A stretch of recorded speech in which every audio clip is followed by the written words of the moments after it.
Traité Gittin, Masechet Gittin, Daf Mem Zayin, feuille numéro 47.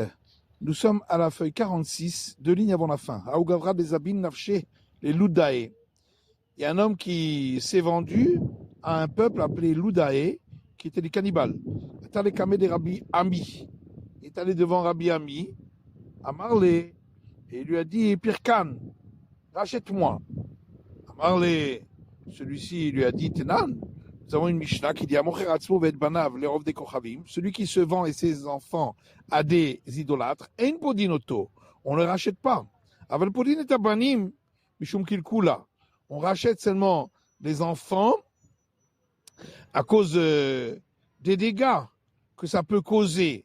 Lorsque le père est mort, les enfants risqueraient ensuite de s'adonner à l'idolâtrie. Donc après la mort du père, on peut racheter les enfants. Mais quand le sheken hacha, et à plus forte raison dans notre cas, nous des kaketala, où il risque d'être tué, on peut le racheter. Après les rabbanan et Rabbi Ami, les sages ont dit à Rabbi Ami, Haï, Israël Moumarou, celui-là c'est un juif renégat. Les kahazoul et des kahachid nevelot ou très faute. Car on l'a vu manger de la viande d'animaux qui n'avaient pas été abattus rituellement et d'animaux qui étaient impropres à la consommation rituellement. Amalehu, peut-être qu'il a mangé par plaisir et donc il n'est pas considéré comme un renégat. Ils ont dit parfois il y avait de la viande permise et de la viande interdite. Kamé devant lui. Il a laissé la viande permise et il a mangé la viande interdite. Il l'a donc fait par rébellion. Et donc c'est un renégat. Amalezil lokashavkeli d'afarkinach. Alors il a dit, va-t'en, on ne me laisse pas te racheter. Shakish Zabin Nafshel Loudaï. Shakish, avant qu'il ne se soit repenti, il s'était une fois vendu au peuple des Loudaï, qui étaient des cannibales. Shakal Bahade Haïta. Il a pris avec lui un sac, Vegalgalta, et dedans une balle avec des pierres très lourdes. Amar Gemire de Yom Abatra, Kol de Ba'iminayu, Abdele. Et il a dit, nous savons que le dernier jour, lorsque ils veulent tuer pour manger, ils demandent les dernières volontés à celui qui va être tué. Et ils le lui font. Afin que on leur pardonne sur leur meurtre. Yom Abatra, alors le dernier jour, Amroulé, ils lui ont dit, qu'est-ce que tu voudrais? Amalou Baina Kam Tinhu, il leur a dit, je vais vous attacher, et vous asseoir sur des sièges, et chacun d'entre vous, je le frapperai avec un sac et un demi. Kamtinu, il les a attachés, il les a assis, et chacun, kan marié, lorsqu'il l'a frappé, haïta nafak nishmate, avec le sac, eh bien, il est mort. Parce que le sac était avec des pierres dedans. Harkine et les Chiné. Alors, un d'entre eux, avant de mourir, il a fait une grimace. Amar, il lui a dit, il lui a dit, tu te moques de moi en me faisant la grimace. Il a dit, il reste encore un demi-sac à recevoir pour toi en coup. Katlino Koulou, il les a tous tués. Nafak Vata. Ensuite, il est parti. Yativ Kahil Chaté, il s'est assis, il a mangé, il a bu. Sa fille lui a dit, tu ne veux pas quelque chose comme un matelas pour te coucher dessus. Amalabiti Kresi Kari. Il lui a dit, ma fille, mon ventre, c'est mon matelas, tellement il avait bien mangé. Lorsque Shakish a quitté ce monde, Shavakava de Mourika, il avait laissé pour tout héritage, le volume d'un cave de safran. Kara Nafché, et il a appliqué sur lui le verset dans les psaumes vers Azvul Acherim Chelam, ils ont laissé leur richesse à d'autres. Matiti, Mishnah suivante, Amocher et Tzadehou l'Orvet Kochavim, celui qui vend son champ à des idolâtres en terre d'Israël, alors que c'est interdit, Lokar Umevim Menu Bikurim, il doit racheter les prémices pour les amener au temple, Mipnetikun Haolam, pour le bienfait du monde. C'est-à-dire pour qu'il s'habitue à ne pas le faire. Gemara, Amar Rabba, Rabba dit, Afal pi she'en kinyan l'ovet kochavim be'eret Israël avkiar midei maaser. Bien que un non-juif n'a pas d'acquisition sur la terre d'Israël pour enlever l'obligation de prélever la dîme sur les productions agricoles, chez Neymar, comme il est dit dans Lévitique, il dit haaretz, car à moi est la terre. Lik et du chataret, ça veut dire à moi est la sainteté de la terre. Valiesh kinyan l'ovet kochavim be'eret Israël. Par contre, il a une acquisition, un non-juif en terre d'Israël, pour y creuser des puits, des fosses et des cavernes, chez Neymar, comme il est dit dans les psaumes, Shamaim, Shamaim, Lachem, les cieux sont pour l'éternel, Ve'aretz Natan ibn Adam, et la terre il a donné aux hommes. Rabbi Lazar Omer, Rabbi Lazar lui dit, bien que il y a acquisition pour le non-juif en terre d'Israël, pour enlever aux produits agricoles l'obligation de prélever la dîme, parce qu'il est écrit pour le prélèvement ta production agricole, pas celle du non-juif. Par contre, il n'a pas d'acquisition, un non-juif en terre d'Israël, pour pouvoir y creuser des puits, des fosses et des cavernes. Parce qu'il est dit la Shem Haaretz, à l'éternel et la terre. D'où vient leur discussion? Donc, le premier avis pense qu'étant donné qu'il est marqué dans le verset ta production agricole, donc on exclut la production agricole d'un non-juif.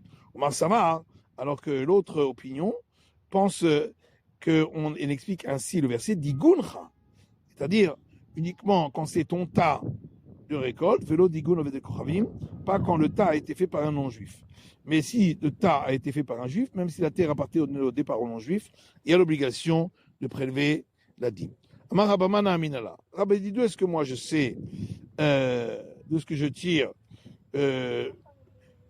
mon avis? Parce que c'est marqué dans une Mishnah.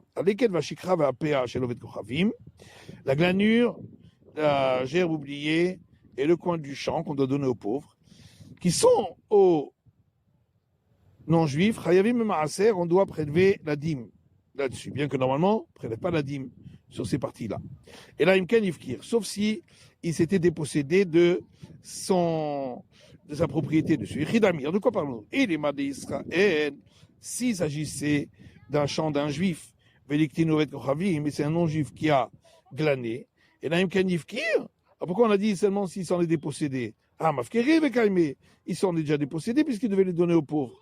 Et là, donc il faut dire que le champ était aux non-juifs.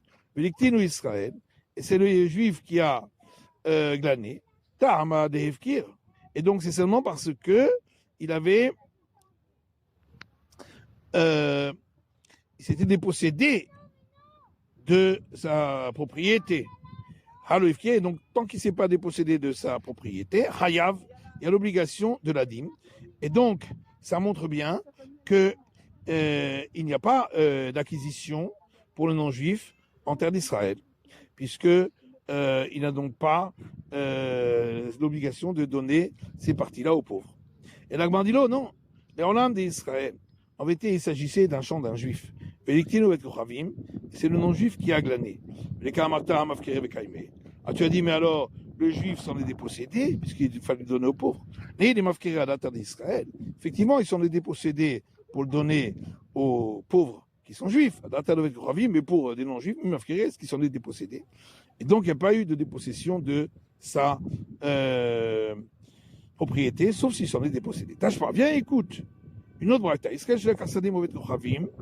Israël qui a acheté un champ d'un non-juif, si à ce moment-là, la récolte n'était pas encore arrivée au tiers de sa maturité, et ensuite il a revendu au non-juif. Après que c'est atteint le tiers de sa maturité, il y a l'obligation de prélever la dîme, puisqu'il y a eu l'obligation au moment où elle a atteint le tiers de sa maturité, et là c'était entre les mains du juif. Il travaille l'eau. Donc c'est seulement parce qu'il y avait eu l'obligation, puisque c'était entre les mains du juif. Mais sinon, non. Donc on voit bien que le non-juif n'a pas de propriété sur la terre d'Israël pour qu'il y ait la sainteté et les règles qui s'apparentent donc qui s'appliquent aux produits agricoles d'Israël. Ici on parle de quoi? Souria, en Syrie. savoir qui bouge, qui bouge. Et on va d'après celui qui pense que ce qui a été acquis par un particulier n'est pas considéré comme acquis au sujet de la sainteté d'Israël. Or, la Syrie a été acquise uniquement par les armées de David. Donc c'était une acquisition d'un particulier. Tâche pas. Alors, la dit, viens, écoute une braïta qui dit Israël va être chavim shakru sadeh b'shutfut. Un Israël et un non-juif qui ont acquis un champ en association. Tevet vechulin moravin c'est basé. La production, elle est à moitié production dont on doit opérer les prélèvements et à moitié dont on n'a pas besoin de prélever puisque à moitié elle est aux juifs, à moitié elle est aux non-juifs, donc ça s'est mélangé ensemble. Ça c'est l'avis de Rabbi. Rabban Shimon Gamliel Omer, Rabban Shimon Gamliel lui dit, chez l'Ovet Kochavim Patour, ce qui est aux non-juifs est dispensé, chez l'Israël, Hayab, mais ce qui est aux juifs n'est pas dispensé, ça veut dire après qu'ils ont partagé ensemble la récolte, la partie que aux non-juifs est dispensée, la partie aux juifs n'est pas dispensée. Adkan l'opligué et la demande Savayesh Brera, Masavaren Brera. Et toute la discussion ici entre Rabbi et Rabban Shimon ben Gamliel, c'est que l'un pense que ce qui a été partagé après, c'est comme si c'était déjà choisi depuis le départ. Et c'est pourquoi on peut considérer que chacun a reçu sa part, entre le juif et le non-juif. Et l'autre pense que ce qui a été choisi après, c'est pas considéré comme si ça avait été choisi depuis le départ. Aval découle Alma. En tout cas, tout le monde est d'accord. Yesh Kinyan Rovet Kochavim Be'eretz Israël, que le non-juif a une acquisition en Israël, l'afkir miyad maaser, pour enlever l'obligation des dîmes. Et là, on répond à Hanami Besouria. On peut dire qu'ici aussi, on parle en Syrie, et on considère que ce qui a été conquis par un privé n'est pas considéré comme une conquête pour la sainteté d'Israël de par la Torah. Amar Bravin. Après Bravin dit Tashma, viens, écoute. Notre Mishnah dit Amocher Sadehulo avec Kochavim, celui qui a vendu son champ à un non-juif, Lokar Mevi Bikurim, Tetikun Olam. Il doit racheter les fruits des prémices pour les offrir pour le bienfait du monde. Et l'Agma dit, mais Tetikun Olamin, donc c'est seulement pour le bienfait du monde. Midora Italo, mais d'après la Torah, il n'a pas d'obligation. Donc ça veut dire que le non-juif a acquis le terrain pour enlever les obligations de la sainteté d'Israël. Amaravash Takanot à vous. En vérité, Ravash dit, il y a eu deux institutions rabbiniques. Meikara, Avumaïté, Midoraita. Au départ, dans ce cas-là, on devait apporter les prémices de par la Torah. Mais lorsque les sages ont vu qu'à cause de cela, les gens vendaient leur terrain en non-juifs, parce qu'ils se disaient de toute façon, ça reste dans la sainteté d'Israël. Ils ont institué qu'on n'apporterait pas les prémices là-dessus.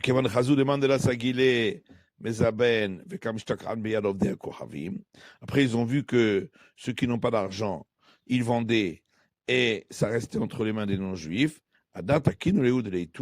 Alors ils ont institué qu'ils doivent à nouveau apporter les prémices là-dessus, ceci pour rendre plus compliqué la vente. Itbar, il y a un enseignement qui dit le perot, celui qui vend son champ à une personne pour l'usufruit. Rabbi Yochanan Amar Meviv et Koré. Rabbi Yochanan dit celui qui a acheté apporte les prémices et récite le passage des prémices. Shakish Amar Meviv et Nokoré. Shakish dit il apporte les prémices, mais il ne dit pas le passage. Rabbi Yochanan Amar Meviv et Koré. Rabbi Yochanan dit il apporte et il récite le passage. Bien que c'est écrit dans ce passage la terre que tu nous as donnée, parce que Kinan Perot que Kinan Agouf Dami. Le fait d'avoir l'usufruit, c'est comme s'il avait la propriété véritable sur le bien. Rechakish Amar Meviv et Nokoré. Alors que Rechakish dit, il apporte les prémices, mais il ne récite pas le passage. Kinan Perot lav que Kinan Agouf Dami. Parce que avoir l'usufruit, ça ne s'appelle pas avoir le bien, et donc il ne peut pas dire la terre que tu nous as donnée. Et tu veux Rabbi Yochanan et Resh Lakish. Rabbi Yochanan objecte à Resh Lakish. Voilà que il y a un verset concernant les prémices qui dit Ulvetecha, et pour ta maison. Et de là, on apprend de là qu'un homme apporte les prémices sur les biens de sa femme et il récite le passage des prémices. Donc on voit que bien qu'il a uniquement l'usufruit, il récite quand même le passage. Amar lui a répondu, c'est différent là-bas, parce qu'il est écrit et pour ta maison, donc pour ta femme, donc c'est un cas particulier. Cas d'Amré, d'autres disent et Rabbi Shimon ben Lakish de Rabbi Yochanan, que c'est Rabbi Shimon ben Lakish qui a objecté à Rabbi Yochanan. À partir de cette braïta qui dit, Ulvetecha, c'est marqué pour ta maison, mais la met Shadam evi bikore ishto vekore. On apprend de là qu'un homme apporte les prémices du chant de sa femme et il récite le passage des prémices. Tamhu, dirtiv Ulvetecha. Donc on en déduit, c'est seulement là-bas parce qu'il est écrit et pour ta maison, donc ça veut dire pour ta femme. Aval be'almalo, mais en général, le fait qu'il ait l'usufruit ne lui demande pas de réciter le passage des prémices. Il a répondu, mais non, moi, même, l'origine de mon opinion, je la prends d'ici, parce que je considère que c'est une règle générale qu'on apprend de là, que le fait d'avoir l'usufruit, c'est comme avoir le bien. Et Tivé, il a objecté. Aya Baba Derer, et Mraïta qui dit, si une personne était dans le chemin, il avait les prémices du chant de sa femme entre ses mains pour les apporter à Jérusalem. Il a entendu que sa femme est morte, mais vive et coré, il apportera les prémices et il récitera le passage. Métalo. Donc ça veut dire seulement parce qu'elle est morte, sinon non. Donc on voit que le fait d'avoir l'usufruit, c'est pas comme avoir le bien. Alors la Gemara dit en vérité, même si elle n'était pas morte aussi, on peut dire qu'il aurait dû réciter le passage. Seulement, on vient m'apprendre une règle concernant le cas où elle est morte. Parce que ça, j'aurais pu croire qu'on allait instituer qu'il ne récite pas le passage à cause de l'enseignement de Rabbi Yossi bar Hanina. D'Amar Rabbi Yossi bar Hanina, parce que Rabbi Yossi bar Hanina a dit Batzran le Shigran bi'al Shaliach. Si le propriétaire a vendangé sa vigne et il a envoyé les prémices par un messager, ou Met Shaliach Baderer, et le messager est mort dans le chemin, mais vive et no coré. Quand lui apporte ensuite ses prémices à Jérusalem, il les apportera, mais il ne récitera pas le passage chez Néma parce qu'il est écrit dans ce passage la karta ve'eveta. Et tu prendras et tu apporteras. Il faut que celui qui ait pris les prémices et celui qui les a apportés à Jérusalem doit être le même et pas qu'il y ait un changement au milieu dans le chemin. Et donc on aurait pu croire que dans le cas où la femme est morte alors que le mari est dans le chemin, c'est considéré alors comme si c'était deux personnes, puisqu'au départ, il les a apportés pour sa femme et maintenant, le mari les apporte pour lui-même. Kamash Palan, c'est pourquoi on vient m'apprendre qu'en fin de compte, c'est la même personne qui les a apportés quand même, et c'est pourquoi il récite le passage des prémices. C'est la fin de l'étude de la feuille numéro 47 du Daf Memzaïn.